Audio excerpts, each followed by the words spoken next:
곳을 찾아 지쳐 날아온 어린 새들도 가시에 찔려 날아가고 바람만 불면 외롭고 또 괴로워 슬픈 노래를 부르던 날이 많았는데 내 속엔 내가 너무도 많아 주님이 쉴 곳 없네. 무엇일까요? 결국은 주님이 내 안에 오셔서 주님이 나의 상처를 보듬어 주시고 주님이 내 상처를 고쳐주시고 나를 치료하여 달라고 노래합니다. 가시나무 같은 나, 가시나무처럼 메마르고 가시로 덮여서 나뿐만 아니라 남까지 찌르는 나를 주여 품어주셔서 이 가시를 녹여주십시오. 간절한 기도입니다. 너무 많은 생각, 너무 많은 상처, 너무 많은 일들, 너무 많은 걱정들, 너무 많은 문제들로 내 안에 가득 차 있어서 이것이 가시처럼 돋아나서 나를 찌르고 남을 찌르고 있지 않은지 우리 자신을 깊게 성찰하는 찬양입니다. 요즘 세상에 유행하는 책들이나 어디 신문에 수련한다는 곳에 보면 마음 챙김, 마음 다스림, 분노, 조절 이런 종류가 참 많습니다. 그만큼 시대나 개인의 마음에 문제가 많다는 거죠. 우리는 어떠한가 하는 거예요. 내 안에는 어떤 가시가, 내 안에는 어떤 가시 돋친 게 있는지, 그래서 나를 찌르고 또는 다른 사람을 찌르지 않는지, 하나만이 아니라 여러 가시가 많아서 나를 건드리는 그 누구라 해도 나의 어느 곳을 건드려도 찌를 준비가 되어 있는 가시를 돋고 있는 우리들. 한 여자가 있었습니다. 이 여자는 한 남자를 사랑합니다. 그리고 그 사랑하는 사람을 위해 자신이 간직하고 있는 가장 귀중한 것을 선물로 드립니다. 오늘 주신 말씀이에요. 사랑하는 사람을 위해 향유를 부은 여인. 이맘때에 우리가 꼭 듣게 되는 말씀입니다. 왜냐하면 오늘 이 일이 일어난 때가 예수님이 십자가에 달려 돌아가시기 며칠 전에 있었던 일이기 때문이죠.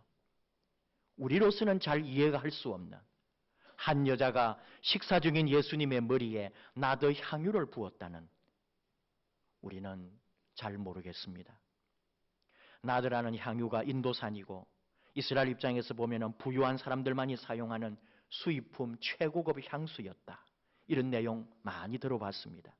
구약 성경의 아가서에 3번 나오는 향유의 이름입니다. 300데나리온의 가치가 있다는 말은 1데나리온이 노동자 하루의 일당이라고 하니까 300일, 약 10개월 임금에 해당하는 액수다. 그런 얘기 공부 많이 했지요. 이론은 알지만은 솔직히 우리 피부에 느껴질 만큼 그렇게 실감나는 그런 숫자는 아닙니다.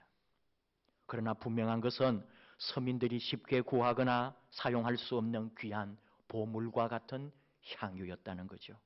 당시 로마인들이나 유대사회도 사람이 죽으면은 그 시신에 향유를 발라주었고 부패도 방지하고 빨리 썩었기 때문에 그 썩은 냄새를 없애기 위하여 향유를 발라주었습니다. 그리고 사람이 또는 손님이 외부에서 들어올 때에 그 더운 나라에 땀이 많고 냄새가 많았기 때문에 그 손님의 머리에 향유를 발라서 냄새를 좀 완화시켜주는, 땀 냄새를 도리어 좀 향기가 되게 해주는 그런 용도로 향유를 사용했다는 거죠. 오늘 몇 사람을 봅니다. 4절 어떤 사람들이 화를 내어 서로 말하되 어찌하여 이 향유를 허비하는가. 어떤 사람들, 제자들일 수도 있고 거기 모인 다른 사람들일 수도 있습니다. 이때 우리는 나를 생각해 봅니다. 나는 어떠했을까? 내가 그 자리에 여자가 향유를 붓고 있는 걸 보았을 때 나는 어떻게 반응했을까? 저는 생각합니다. 분명히 바로 그 어떤 사람들 속에 내가 포함되어 있을 거라고요. 여러분은 어떨까요? 예수님의 제자들조차도 왜 저렇게 굳이 해야 되나? 저 비싼 향유를 왜 저렇게 버리는가? 허비하는가? 300데나리온에 팔아서 가난한 사람들을 도우면 더 유익할 텐데 그러면서 여자를 책망했다고요. 제가 그랬을 거라고요. 아마 우리 모두들 그런 생각했을 겁니다. 우리 참 의로운 사람들이거든요. 뭔가 낭비하는 걸 보지 못하거든요. 옳은 소리 잘하거든요. 뉴스를 볼 때, 사회에 일어난 현상들을 볼 때 손가락질하고 욕을 참 잘하는 우리들 아닙니까? 그 여자를 책망하는지라 어쩌면 이 사실이 더 옳을 수도 있습니다. 생각이 많다는 거죠. 우리 속에. 가시나무처럼 가시를 돋고 그를 가시를 돋구어서 어딘가를 찌르려고 무엇을 보더라도 어떤 일을 만나더라도 뭔가 찌를 것이 없나. 똑같은 사건을 요한복음에서 기록하고 있는데 조금 자세하게 되어 있습니다. 장소는 같습니다. 베단입니다. 그런데 그 집을 분명하게 또 밝혀줍니다. 거기는 옛날에 죽었다가 살아난 나사로의 집이라고요. 그리고 그 집에는 여동생 둘, 마르다와 마리아가 있었다. 마르다는 식사를 준비하는 중이고 바로 그 옆에 마리아가 나도 향유를 가져다가 예수님의 발에 붓고 자기 머리카락으로 발을 닦아주었다. 저는 어쩌면 이것이 좀 더 우리 실생활 또는 그 당시에 유대인의 삶하고 좀 더 가깝지 않을까. 요한복음의 기록이 사시에 더 가깝지 않을까. 그렇게 생각을 해봐요. 그런데 그때 사람들이 똑같이 반응해요. 왜 저렇게 향유를 낭비하는가라고 할 때에 요한복음에서는 이렇게 말합니다. 그때 제자 중 가룟 유다가 이 향유를 300데나리온에 팔아 가난한 자들에게 주면 더 좋을 텐데 어찌하여 이렇게 하는가라고 했다고요. 많은 사람들이 놀라고 당황하고 어이없어하고 화도 냈는데 그 중에서 분명하게 자기 생각을 자기 말로 표시한 사람은 가룟 유다였습니다. 왜요? 그의 상태가 가시나무 같았기 때문이라는 겁니다. 가룟 유다라고 하면은 이름이 가룟 유다라고 생각하는 사람들이 많이 있어요. 가룟인 유다, 가룟 사람 유다 이런 뜻이에요. 지명이죠. 가룟은. 예수님 제자 중에 다데오라고 하는 제자가 있어요. 이 다데오라고 하는 제자도 원래 이름은 유다입니다. 그래서 예수님 제자에 같은 이름 유다가 있었기 때문에 항상 구분해서 사용했어요. 한 유다는 가룟 유다고 한 사람은 그냥 유다 또는 다데오라고 표현해요.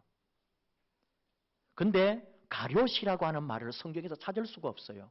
학자들은 그 가룟이 바로 그 당시에 있었던 이름 중에 다른 이름이라고 생각하는 거죠. 그리옷, 그나마 유사한 지역. 그리옷이 가룟이 아닐까. 특별히 또 로마 관리들이나 로마에 협력한 유대인들을 암살했던 유대 혁명가들이 있거든요. 유대 독립군단 중에 아주 저항적이고 잔인했던 사람들. 로마 군인을 암살하고 로마에 협력하는 유대인들을 암살하는 그런 조직이 있는데 그게 시칼이라고 하는 조직이에요. 이게 그것도 지역하고 그리옷하고 연결이 되어 있거든요. 그러니까 학자들은 추측을 해보는 거죠. 가룟 유다는 분명코 정치적 메시아로서 로마에 대항하는 폭동을 이끌어주는 메시아 예수를 기대했을 거다. 예수님의 제자가 된 이 바로 유다는 예수님을 그런 로마로부터 독립하는 어떤 저항 세력의 메시아 예수를 기대하고 그의 제자가 되었다. 이렇게 보는 거예요. 그런데 가룟 유다가 본 예수님, 그가 들어와서 만난 예수님은 그런 정치적 메시아가 아니었습니다. 아주 밑바닥에 내려가 가지고 아무런 정치적 힘이나 사회적 영향력이 없는 민중들, 가난한 사람들, 병자들의 이웃이 되어서 그 사람들의 친구가 되어주고 그 사람들의 치유자가 되어준 예수님. 유다가 볼 때는 이래가지고 언제 독립운동을 하고 언제 로마 군대와 대항해서 힘을 조직할 것인지 예수님에 대한 답답함과 분노와 이런 것이 동시에 그 속에 꿈틀거리고 있었다. 이렇게 보는 거죠. 심지어 이렇게 보는 학자들도 있습니다. 예수님을 재판정에 세운 유다 아닙니까? 왜 그랬을까? 세상에다가 공식으로 메시아임을 드러내자. 예수님이 정치적 메시아라고 아니라고 하시니까 내가 예수님을 정치적인 메시아, 많은 사람들로부터 다시 한번 영광을 받을 그런 법정에 세워가지고 사람들이 예수님을 메시아로 인정할 수밖에 없도록 예수님도 어쩔 수 없지 않을까. 법정에 세우면 예수님도 그가 메시아임을 받아들일 거다. 만약에 예수님이 감옥에 갇히거나 종교적으로 정치적으로 박해를 받으면 민중들에게 영웅이 될 수도 있고 빨리 유대 독립을 위하여 일할 수 있도록 예수님을 그런 민족의 주인공으로 민족의 영웅으로 만들어드리자. 가룟 유다가 그런 생각을 했다는 거예요. 설득력이 있는 견해죠. 저도 많은 부분에 동의하는 내용입니다. 그런데 말입니다. 여기서 우리가 보아야 할 게 있어요. 예수님의 마음과 유다의 마음이 너무나 동떨어졌다는 거죠. 유다의 생각뿐입니다. 자기 생각이에요. 자기 계획이에요. 자기 관심이에요. 자기 목표, 자기 비전에 사로잡혀 있는 거예요. 그리고 예수님을 자기가 이루려고 하는 목표에 예수님을 데려다가 사용하려고 하는 거죠. 이게 우리에게 적용하면은 내 삶을 위해, 내 인생을 위해 믿음을 이용하고 신앙을 수단으로 사용하는 사람들을 말합니다. 예수님을 위해 내가 있지 않습니다. 나를 위해 예수님이 있어요. 교회 다니고 믿음 생활하는 이유가 나를 위해서입니다. 교회가 왜 이래? 교회가 나를 위해 이것밖에 못 해주나? 그런 말을 하는 사람이 있다니까요. 나의 미래, 나의 소망, 나의 사업, 나의 가정, 나의 문제, 모든 출발을 나에게 두고 있는 거죠. 그러니 내 계획대로 되지 아니하고 내 생각대로 뭐가 되지 않으면 내 믿음의 가시가 돋는 거죠. 하나님을 원망하죠. 주님을 원망하죠. 믿음의 시험이 오는 거죠. 얼굴이 굳어지고 말이 거칠어지고 마음이 변합니다. 좋은 일이 좋게 보이지 않는 거죠. 반면에 다른 한 사람이 있습니다. 마리아를 봐요. 오직 한 마음밖에 없습니다. 예수님 그분에 대한 사랑밖에 없어요. 많이 했던 이야기들은 좀 빼고 오늘은 다른 걸 질문합니다. 마리아가 한 일에 대하여 예수님이 말씀을 하시죠. 6절 이하에 가만두어라. 나에게 좋은 일을 하였느니라. 그 좋은 일이 뭐냐? 8절. 힘을 다하여 내 몸에 향유를 부어 내 장례를 미리 준비하였느니라. 좋은 일을 했대요. 예수님이 좋아하셨어요. 하나님이 천지를 만들어 놓으시고 하나님 보시기에 좋았더라. 하나님이 만들어 놓으시고 하나님 하신 것마다 좋았더라. 그렇게 말씀하신 것처럼 예수님이 지금 마리아가 한 일을 보고는 좋았다라고 말씀하시는 거예요. 마리아가 예수님의 장례를 미리 알고 향유를 부었을까? 이게 질문이에요. 여러분 어떻게 생각하십니까? 마리아가 이제 예수님 십자가에 달려 돌아가실 거다. 그 돌아가시기 전에 이미 예수님의 장례를 생각하고 그때는 내가 예수님에게 향유를 부어드릴지도 모르니까 미리 예수님의 죽음을 생각하면서 그분에게 향유를 부어드리고 주님의 장사를, 주님의 장례를 내가 준비하고 있다. 그렇게 했을까요? 하는 질문이죠. 저는 아니라고 보는 거예요. 몰랐습니다. 마리아는 전혀 몰랐습니다. 모르고 했습니다. 뭐냐 그럼? 오직 하나. 주님을 사랑하고 주님을 위해 자신의 가장 귀한 것을 드리고픈 마음이었다는 거죠. 예수님이 받으신 것은 향유가 아니라 마리아의 마음이었습니다. 마태복음 6장 5절 주님 말씀합니다. 은밀한 중에 보시는 내 아버지께서 갚으시리라. 사무엘상 16장 7절 하나님이 사무엘을 통해 말씀하시죠. 그의 용모와 키를 보지 말라. 내가 보는 것은 사람과 같지 아니하니 사람은 외모를 보거니와 나는 나 여호와는 중심을 보느니라. 마리아의 마음을, 마리아의 중심을 본 거죠. 일상에 평소에 주님을 향한 갈망이 주님에게 향유를 붓게 했고 이 행동은 이 세상에 영원히 알려지고 기념되는 사건이 되도록 했습니다. 최근에 창세기를 몇 번 언급했습니다마는 아브라함이 집 앞에 지나가는 손님을 보고 이렇게 행동합니다. 창세기 18장 2절 이하에 그가 그들을 보자 곧 장막문에서 달려나가 영접하며 몸을 땅에 굽혀 이르되 내 주여 내가 주께 은혜를 입었사오면 원하건대 종을 떠나 지나가지 마시옵고 물을 조금 가져오게 하사 당신들의 발을 씻으시고 나무 아래에서 쉬소서 내가 떡을 조금 가져오리니 당신들의 마음을 상쾌하게 하신 후에 지나가소서. 여러분, 이런 손님을 대접하는 게 그냥 되는 게 아니에요. 평소에 아브라함은 손님을 환대하고 손님을 대접하고 손님에 대하여 예를 다하는 그런 삶이 늘 배어 있었다는 거죠.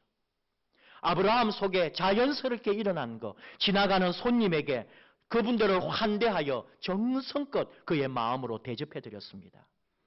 신약성경 히브리서를 통해 이 사건을 해석합니다. 히브리서 13장 2절 손님 대접하기를 잊지 말라. 이로써 부지 중에 천사들을 대접한 이들이 있었느니라. 아브라함 얘기잖아요. 나도 모르고 했어요. 천사인 줄도 모르고 하나님의 사람들인 줄도 모르고 했어요. 그저 내가 평소에 내 마음에 내 속에 일어난 감동을 따라 접대했을 뿐입니다. 그런데 부지 중에 모르는 중에 했는데 그 사람들이 하나님이 보낸 천사들이었다는 거예요. 그리고는 복이 따라옵니다. 아들을 낳을 것이다. 100살에 아들을 낳는 기적이 일어나는 거예요. 하나님께서 하시면 됩니다. 오늘 마리아 역시 부지 중에 주님에게 자신의 가장 귀한 것을 드렸습니다. 이 일로 복을 받아요. 9절 내가 진실로 너희에게 이르노니 온 천하에 어디서든지 복음이 전파되는 곳에는 이 여자가 행한 일도 말하여 그를 기억하리라. 기억되는 일 얼마나 좋은 거예요. 영원히 그 이름이 역사가 되어 오늘 지금까지 기록되어 있고 남아있고 우리 기억 속에 또 우리에게 기념이 되는 거죠. 사람이 죽어서 이름을 남깁니다. 명예를 남깁니다. 우리가 영원히 남겨놓을 것은 우리의 그 이름이거든요. 마리아의 이름이 오늘까지 남아있습니다. 예수님도 그렇습니다. 예수님도 하나뿐입니다. 우리는 복잡한데 우리 안에는 각가지 나라는 것으로 가득 차 있는데 주님은 하나뿐입니다. 하나님의 뜻을 이루어 드리는 일입니다. 하나님의 뜻이 무엇이냐? 요한복음 3장 16절 17절 하나님이 세상을 이처럼 사랑하사 독생자를 주셨으니 이는 그를 믿는 자마다 멸망하지 않고 영생을 얻게 하려 하심이라. 하나님이 그 아들을 세상에 보내신 것은 세상을 심판하려 하심이 아니요 그로 말미암아 세상이 구원을 받게 하려 하심이라. 이 하나님의 뜻을 이루시려고 예수님이 어떻게 하십니까? 마태복음 20장 28절 인자가 온 것은 섬김을 받으려 함이 아니라 도리어 섬기려 하고 자기 목숨을 많은 사람의 대속물로 주려 함이니라. 이것이 예수님의 일, 그분이 걸어가신 유일한 오직 한 길, 십자가를 지고 죽음을 향해 걸어가신 그 길입니다. 그분이 행하신 모든 일들 수많은 사람들로부터 추종을 받았지만 그가 한 것은 민족의 영웅이 독립운동이 아니라 오직 하나님의 뜻을 이루어 드리려는 그 한 가지 목적, 하나님이 기뻐하시는 그 십자가의 길을 걸어가셨다는 거죠. 우리는 너무 많은 것으로 내 안에 채우고 있어요. 잘 살고 잘 먹고 좋은 대학 가고 좋은 직장 얻고 정말로 그냥 내 삶을 위해서만 사는, 그래서 하나님까지 이용하는, 믿음을 이용하는 우리 안에는 너무 많은 것들로 욕심으로 욕망으로 잘되고 성공하는 것만으로 가득 차 있죠. 주님은 오직 한 길만을 택했다는 걸 잊지 말아야 합니다. 설교가요 사회학자인 토니 캄플로가 쓰신 책에 보면은 친구 집에 방문해서 받았던 감동적인 이야기를 하고 있습니다. 그 친구가 한 이야기예요. 5살짜리 딸아이 혼자 자고 있는 방에 그날 밤 폭풍우가 몰아치고 번개가 치고 천둥이 치던 밤이었습니다. 이 5살짜리 딸아이가 자는 방에서 까 하면서 이제 소리가 들린 거죠. 번개가 치고 천둥을 치니까.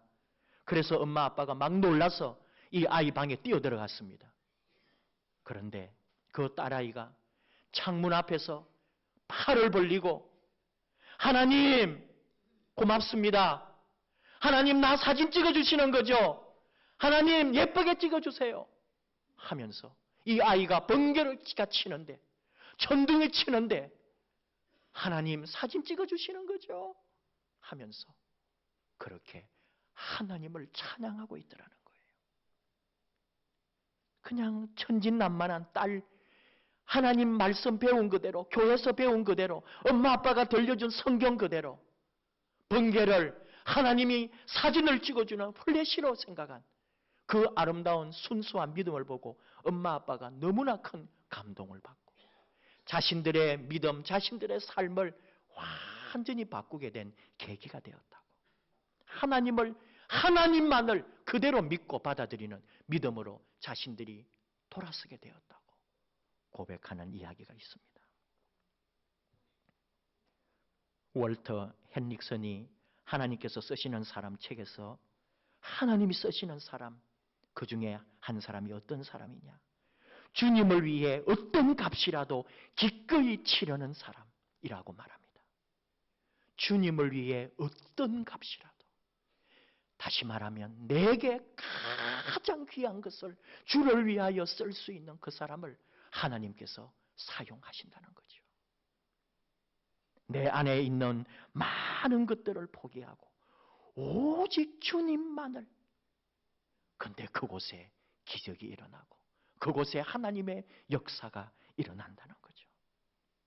저나 여러분, 오직 주님만, 그분 한 분만, 그분이 걸어가신 그 십자가의 길만 바라볼 수 있다면 우리에게도 우리가 바라는 그 모든 것이 하나님의 기적으로 선물로 주어진다는 것을 믿습니까? 오직 주님만 바라봅시다. 십자가의 길을 다시 바라봅시다.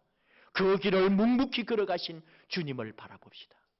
내 안에 있는 수많은 나를 다 내려놓고 주님 한 분만으로 내 안에 채우는, 그리하여 주님 주시는 기적을 체험하는 저와 여러분 되시기를 축복합니다. 우리 찬양하실까요? 내게 있는 향유 옥합 찬양하면서 우리 함께 기도함으로 나아가기 원합니다. 내게 있는 향유 옥합 주께 가져와 그 발 위에 입 맞추고 깨뜨립니다.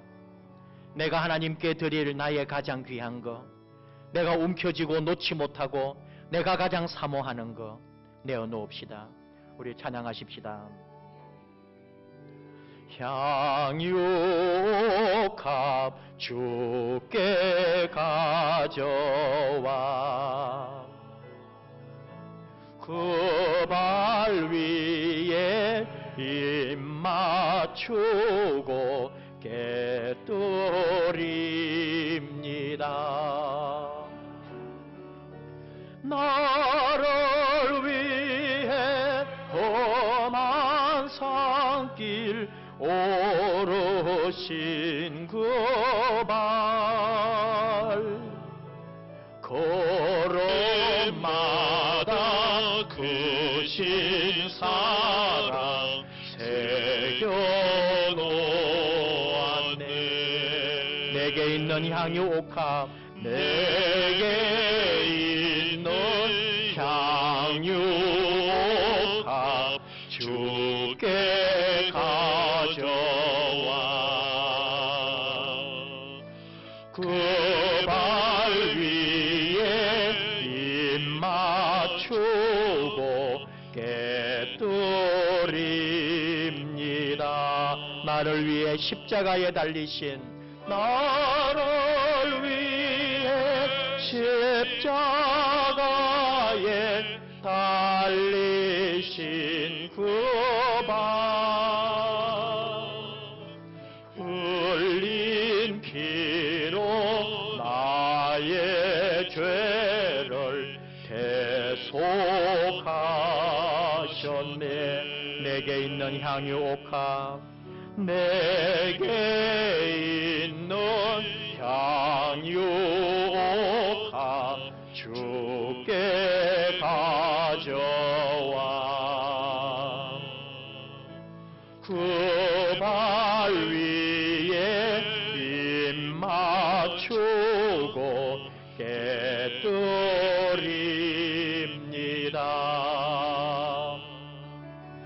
주님 다시 이 땅 위에 임하실 그때 주의 크신 사랑으로 날 받아주소서. 주님 다시 이 땅 위에, 주님 다시 이 땅 위에 임하실 그때 주의 크신 사랑으로 날 받아주소서.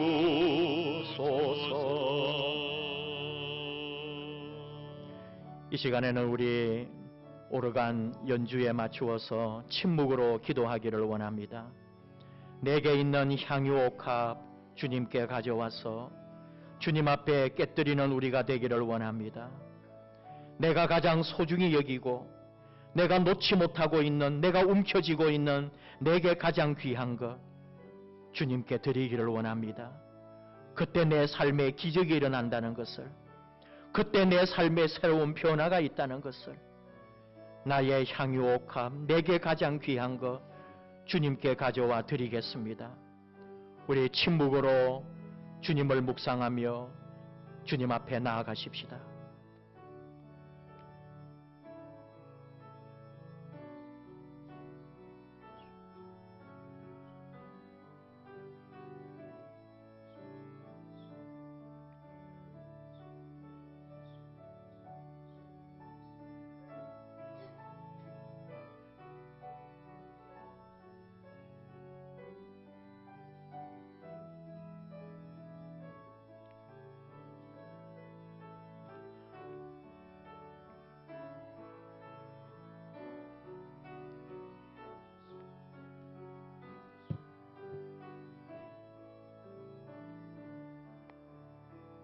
아버지 하나님, 감사합니다.